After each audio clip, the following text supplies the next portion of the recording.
Hi, this is Geetanjali. आप देख रहे हैं MCQ सीरीज़ सुबह 9 बजे की, जिसमें हम डेली सुबह 9 बजे 20 MCQs कवर करते हैं। करंटली जो हमारा सब्जेक्ट चल रहा है वो है इंडियन एविडेंस एक्ट, और इस सीरीज़ में अब तक हम 180 क्वेश्चंस कर चुके हैं। फर्दर कंटिन्यू करते हैं इस सीरीज़ को क्वेश्चन नंबर 181 से।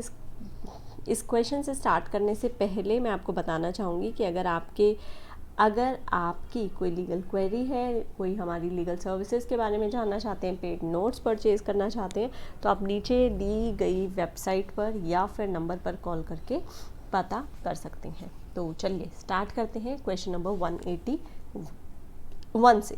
क्वेश्चन है, estoppels are binding upon litigating parties, upon privilege of litigating parties. Next देख लेते हैं option. upon strangers to the list, only A and B। देखिए strangers पर नहीं लगता है, ठीक है, तो आंसर होगा option number D. Next question number 182, estoppel is a rule of, estoppel civil action का रूल है, ठीक है, आंसर होगा option number A. Next question number 183। Question है, estoppel can be by matter of record resulting from the judgment of a competent court, by deed resulting from entering into a solemn engagement as to certain fact, by pious arising from agreement or contract, and from act or conduct of misrepresentation resulting in change of position। तो क्या answer होगा यहाँ पे? Option number D, all of the above. ये सभी जो है वो बिल्कुल करेक्ट ऑप्शन है। Next question number 184, the estoppel in section 115 of the Evidence Act is an estoppel by record, is an estoppel by a deed, is an estoppel by pious। क्या है ये? is an estoppel by pious। Option number question number 185, in which of the following there is no estoppel। कहाँ पर कोई estoppel नहीं होता है? on a point of law, against a statute, attestation of a deed।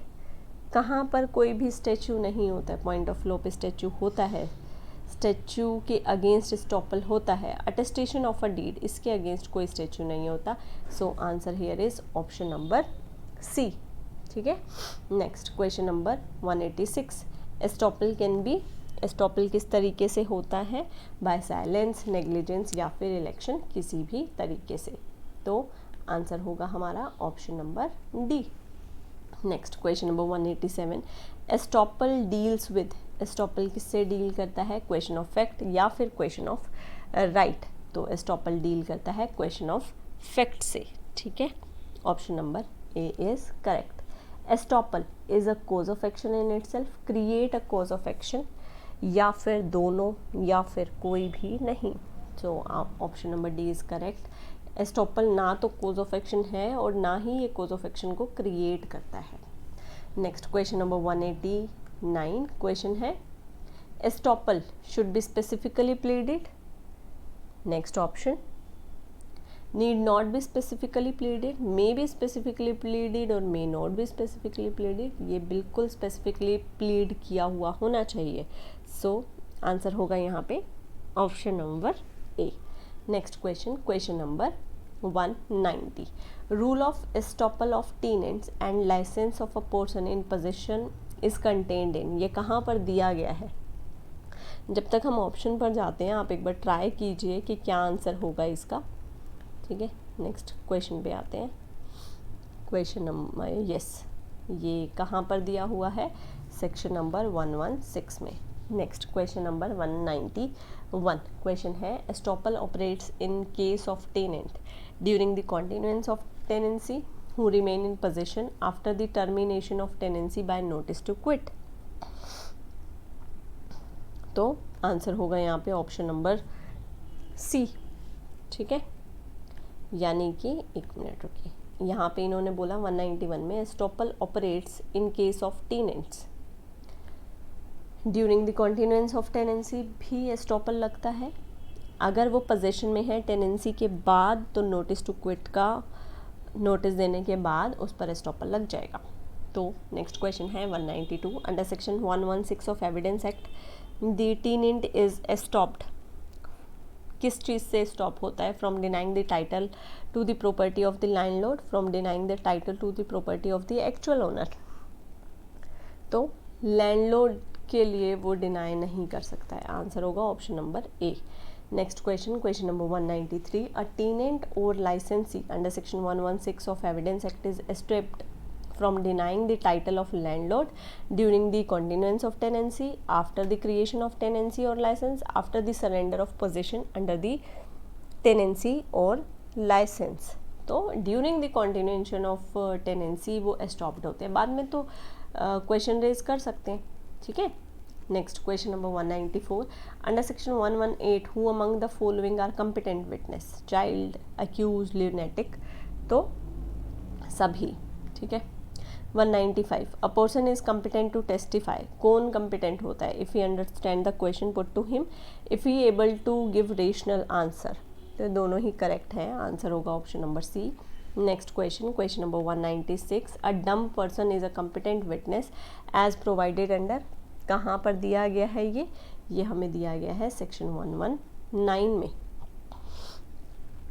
Next, husband and wife both are competent witness against each other in civil proceeding, in criminal, both in civil और criminal, so civil और criminal दोनों में ये एक दूसरे की, husband and wife एक दूसरे के अगेंस्ट competent witness होते हैं, ठीक है।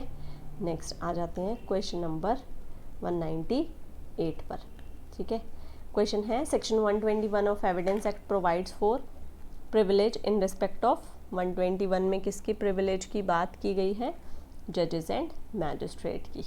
Next, 191, privilege in respect of judges and magistrate under section 121 of evidence act relates to question which a witness cannot be compelled to answer, question which a witness cannot be permitted to answer, so neither A nor B, दोनों ही नहीं, ठीक है।